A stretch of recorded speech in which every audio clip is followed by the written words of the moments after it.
Well, desktop publishing is where you just kind of take pictures and you learn about everything like InDesign and Photoshop and just how to use all that stuff, and it's very helpful.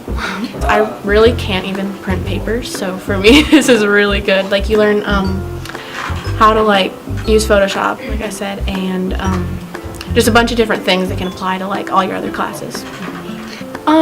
I feel like for a lot of people it's a lot easier, but for me it's pretty challenging because I struggle with technology. So I honestly love having Miss Rouse as a teacher because she teaches a lot more than any other teacher I've had, and I had her for journalistic writing and now I have her now, so I just get her the whole year and it's nice.